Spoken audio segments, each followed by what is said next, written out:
Be'ezrat Hashem, étant donné que nous approchons de Rosh Hashanah, Kippour, Sukkot, on va voir ensemble que ce sont à ces moments-là que tous les événements qui se passent dans le monde vont être décrétés à ce moment-là. Nous savons qu'actuellement, il y a une guerre entre la Russie et l'Ukraine. C'est un exemple. Tous les événements qui se passent, on va y voir qu'est-ce qui se passe. Il faut savoir que le jour de Rosh Hashanah, premier jour, je parle bien sûr, mais qu'il y en a deux, on va tout de suite expliquer la différence. Pourquoi il y a ces 2 jours, mais le premier jour de Rosh Hashanah, la nuit, le monde entier est jugé. C'est-à-dire, à part le peuple d'Israël, tout le reste de l'humanité est jugé la première nuit de Rosh Hashanah. Et c'est la nuit, absolument. Après, on va parler du peuple d'Israël, à quel moment il est jugé. Et qu'est-ce qui se passe-t-il ? En fait, le monde entier, le globe terrestre, est départagé en 70 régions, zones. Il y a des endroits, par exemple, je vais prendre le cas des États-Unis. Les États-Unis ont un ange qui les représente à eux qu'aux États-Unis uniquement. Plusieurs pays ont un ange qui les représente. Par contre, il y a d'autres pays qui sont représentés par un ange représente plusieurs pays.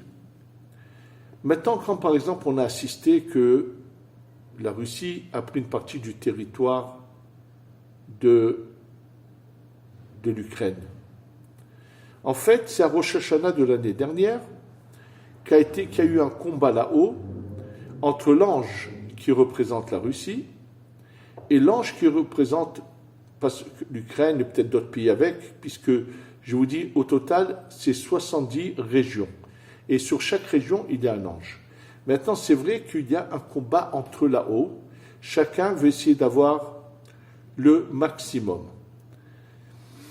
Et ça veut dire de faire descendre la bracha vers lui, d'avoir un maximum de puissance, oui.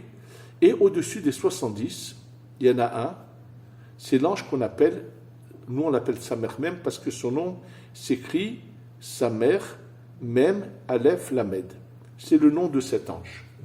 Et le nom, donc cet ange qui s'appelle comme ça, Samer Mem Aleph Lamed, lui est un peu celui qui chapeaute tous les 70.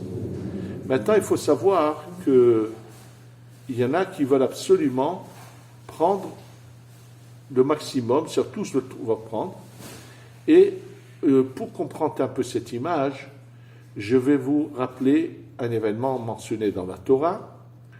Lorsqu'on voit que il y a 5 rois qui combattent 4 rois, et finalement Lot est fait prisonnier, Abraham va aller le délivrer. Réellement, qu'est-ce que la Torah nous raconte d'une histoire de guerre qui s'est passée à l'époque d'Abraham? C'est vrai qu'on voit qu'il y a un miracle, il y a un miracle qui se passe extraordinaire, qu'Abraham va et arrive à avoir le dessus sur les vainqueurs. Et là, le Harizal, la Kabbalah nous révèle qu'en réalité, ces rois, ces 5 et ces 4 qui étaient 2 groupes de rois, c'est pas par hasard que 5 s'étaient réunis ensemble, 4 d'un autre côté. Ça correspond à quelque chose de très précis, et qu'en fait, à travers l'ange qui le représentait là-haut, eux puisaient dans ce qu'on appelle la Kedusha. Ils arrivaient à prendre de la lumière infinie. Et voilà qu'Avraham Avinu, à ce moment-là, arrive à complètement arrêter qu'eux se servent dans la Kedusha, dans la lumière, et donc, eux, tout d'un coup, ils se sentent asphyxiés, et ça déclenche un combat entre eux, parce que, en fait, les 5 puisés à travers les 4 autres, c'est pas par hasard qu'il y a ces chiffres-là, et donc, ils se sont sentis asphyxiés, ils sont sortis au combat. Il faut savoir qu'il se passe la même chose chaque année là-haut, que eux, leur seule préoccupation, c'est que moi j'ai un maximum de territoire que je contrôle, que tout vienne vers moi, que c'est moi qui détienne ça veut dire vraiment le maximum, c'est moi qui le fais. Et chacun a son intérêt, chacun a son... Quand l'Afghanistan est tombé entre les mains des talibans, il y a une raison à cela là-haut, et tout est orchestré là-haut, et tout se joue à Rosh Hashanah, la nuit de Rosh Hashanah. Oui, tous ces événements. Maintenant, il faut savoir que ça ne se termine pas là pour eux. Ils ont tous, reçoivent leur part, et il y en a un seul qu'on ne décrète pas ce qu'il va avoir. Il s'agit de cet ange que je vous ai dit qui s'appelle Samermem. L'ange Samermem, lui, est surpris de ne pas, qu'on ne on lui donne pas, on lui dit non, toi on va voir, on n'a pas encore décidé ce que tu vas avoir. Et le décret lui, il recevra sa part, il ne saura ce qu'il recevra que après Yom Kippour, à la fin de Yom Kippour. Alors bien sûr, question toute simple, mais cet ange, si ça chaque année les choses se passent de la même manière, c'est un habitué des choses. Donc, pourquoi il pose de questions? Que se passe-t-il? Sachez que c'est faux. Chaque année, les anges de l'année dernière, ce n'est pas ceux qui viennent cette année. C'est-à-dire que quand l'année commence, c'est toute une entité nouvelle qui commence, aussi bien dans la Kedusha, dans la sainteté, que dans la Sitra Hara, que de l'autre côté. Donc, eux ne savent absolument rien des années antérieures. Et là, il y a donc ce choix. Maintenant, pourquoi le Samermem, cet ange, qui apparemment aujourd'hui, je pense, c'est celui qui domine les États-Unis. Pourquoi on le fait tarder jusqu'à Yom Kippour? On va le voir tout de suite par rapport à plusieurs raisons. C'est pour qu'il ne puisse pas, qu'il s'arrête, parce que lui, malheureusement, il sait qu'il voit que la lumière, la bracha, doit descendre vers le Ham Israël, et ils veulent, avant qu'elle descende, se servir, la prendre, la détourner.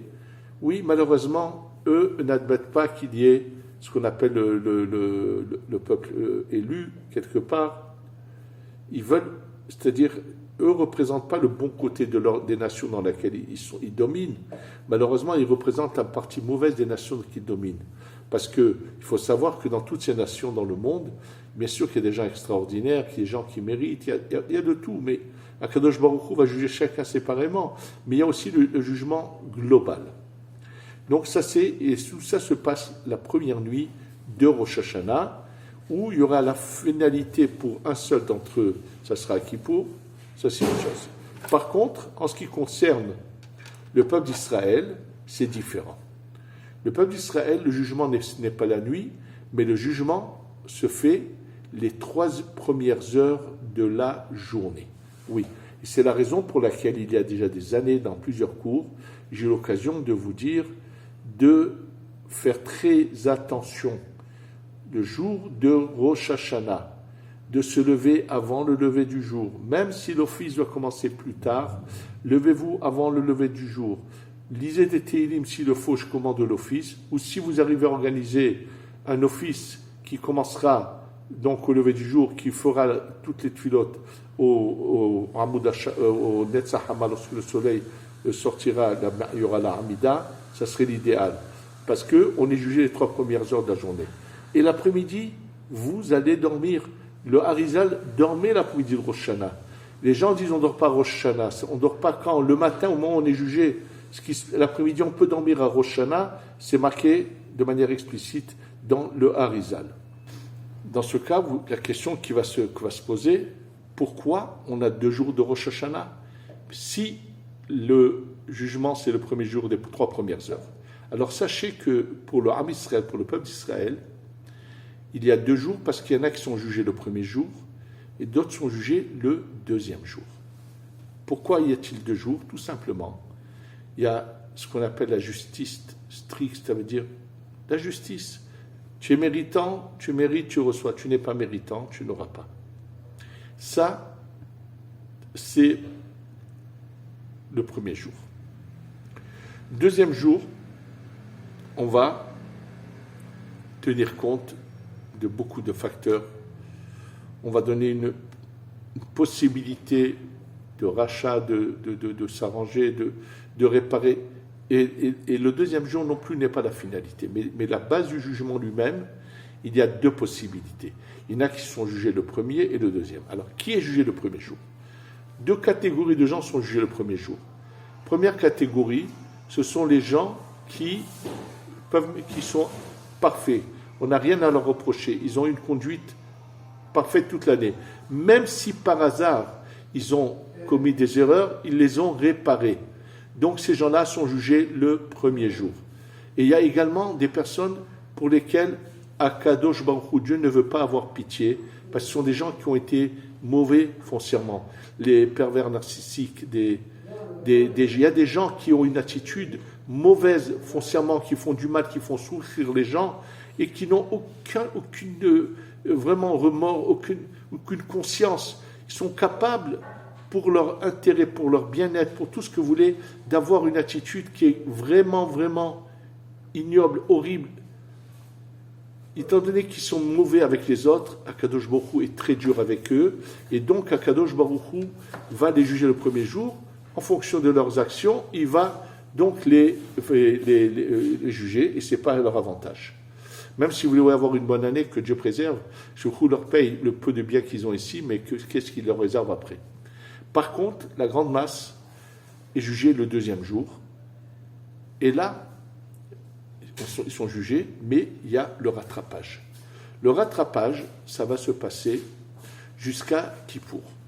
Maintenant, la différence entre Rosh Hashanah et Kippour, il faut savoir qu'à Rosh Hashanah, il y a un tribunal céleste où sont installés des tzadikim qui viennent de mourir il n'y a pas longtemps, et eux, on leur donne des principes comment juger. Et eux, donc, ils sont obligés de respecter ce livre de loi, ces principes qu'on leur a donnés. À Yom Kippour, l'avantage que nous avons, c'est que c'est Akadosh Baruch Hu en personne qui va nous juger. Et là, c'est un papa. On va lui parler. D'ailleurs, regardez la différence. À Rosh Hashanah, on ne récite pas une seule fois ce qu'on appelle le Tachanoun. On ne dit pas une seule fois Hachamnu, Bagadnu. On ne dit pas une seule fois. On ne parle pas de nos fautes. Parce que si on reconnaît qu'on a fait des fautes, mais c'est terrible. Alors ce Beddin va trancher des choses terribles, alors que, surtout qu'il y a des choses qu'ils ne voient pas, que Hachem ne leur révèle pas, donc on n'en parle pas. Par contre, à Kippour, on vient en direct de Akadosh Baruch Hu, et on s'adresse, on dit, papa, on sait qu'on a mal agi, mais, comprends-nous, on est faible, il y a de grandes épreuves, et on arrive à essayer d'amadouer les choses, et ce n'est pas la décision finale. On va avoir encore un rattrapage jusqu'à Hoshana Rabbah, et à Simchat Torah, ça va être définitif. Les choses vont être, des feuilles de route vont être données aux anges pour qu'ils les mettent en application, et là, va commencer.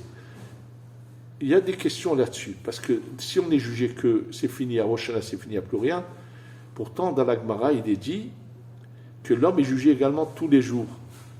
Bon, la Gemara nous parle un peu de cela. Elle nous dit que même si un peuple avait été décrété sur lui de lui donner beaucoup de pluie, d'abondance, et puis, parce qu'au moment de Rosh Hashanah, ce peuple était méritant, et puis tout d'un coup, ce peuple a changé, c'est-à-dire l'ensemble du peuple a changé. Alors, qu'est-ce que fait Akadosh Baruch Hu? Il leur fera venir toute cette pluie d'un seul coup, pas au bon moment, et après de la sécheresse, ce qui fait que ça ne sera pas du tout profitable pour eux. Donc, mais ça ne répond pas à la question par rapport à chaque individu, puisque c'est marqué que chacun est jugé tous les jours. Si tout a été décrété à Rosh Hashanah, qu'est-ce que signifie que l'homme est jugé tous les jours? Et là, je vais vous dire la réponse que dit le Baal Shem Tov. Donc, le Baal Shem Tov nous dit la réponse suivante. Le Baal Shem Tov était dans une ville chez quelqu'un. Il était comme ça devant la rue. Il voit passer un monsieur avec son bâton et 2 seaux d'eau et marcher en train de soupirer, qui est très difficilement à porter ces seaux d'eau. Il lui dit, Yaakov, pourquoi tu soupires autant, pourquoi tu te plains autant? Il lui dit, mais j'en peux plus, Arabe, j'ai le dos cassé, tous les jours porter des seaux d'eau, c'est ça que je sais que je gagne ma vie. Bon, il faut voir comment il a parlé, et le Baal Shem Tov le renforce, le réconforte, lui parle. Bon.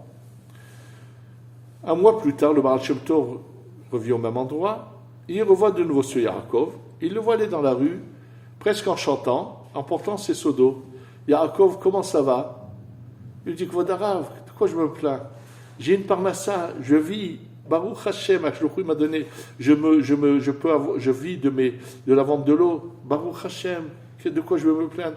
C'était tout à fait un autre personnage. Le Baal Shem Tov a dit, maintenant je comprends. Ça veut dire que l'homme est jugé tous les jours.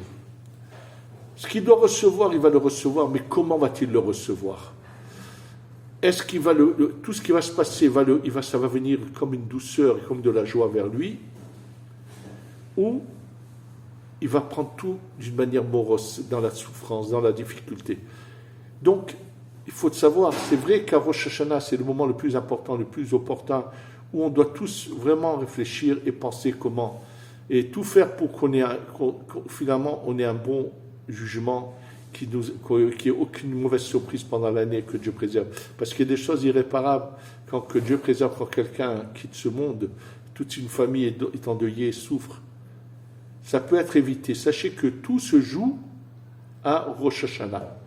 Il est possible, c'est beaucoup plus facile de changer les mauvais décrets en bons décrets à Rosh Hashanah que le reste de l'année. Donc on a ici un choix de choses. Qu'est-ce qu'on fait pour... c'est à Rosh Hashanah que ça se joue. Et bien sûr qu'après, toute l'année, tout dépend de comment les choses vont se passer. Maintenant, il faut faire aussi très attention à quelque chose. C'est qu'il y a des gens de Rosh Hashanah Kippour, c'est vrai, ils font Teshuvah, ils font debout, ça va, ils changent et tout, et puis ils passent sous côte, c'est les mêmes personnages, il n'y a rien à changer chez eux. Ça, il faut le savoir, le Rabbi Eliezer Papo, dans son livre Péléo Etz, dit que des fois, le Samech même, l'ange, le Satan, cet ange du mal, c'est il connaît des gens qu'il a avec eux aucune difficulté à les faire trébucher. Mais tout ce qu'ils avaient comme sainteté en eux, il l'a déjà pris, ils ont plus rien, il n'y a plus rien à prendre en eux. Alors quand arrive Rosh Hashanah qui pourrait Soukot, il les laisse un peu faire tchouva, il les encourage même. Il dit qu'il fasse quelques mitzvot, parce que de toute façon, lui, après Soukot, il va revenir à ce qu'il était, je vais pouvoir, tout ce qu'il aura accumulé, je vais le reprendre. Hashem Ishmo. Si on reste le même après chaque Soukot, c'est qu'on a un problème. Il faut que chaque année, on fasse vraiment une analyse, qu'on prenne de bonnes décisions, de bons décrets, et cette année, on va tous demander à Kadosh Baruch Hu de nous délivrer d'une manière générale la Géoula Shlema, et que Kadosh Baruch Hu envoie aussi à chacun la Géoula Pratit, et que Be'ezrat Hashem, qu'on ait la Géoula Shtavo, Bimera Benu, qu'on voit le Mashiach bientôt parmi nous avec le Beth Amikdash, Shiniske Bimera Benu, Shieshana Tov Mvorechet, Tikavu, Techatmu, Lehayim, Tovim Shalom, Amen, Ve Amen.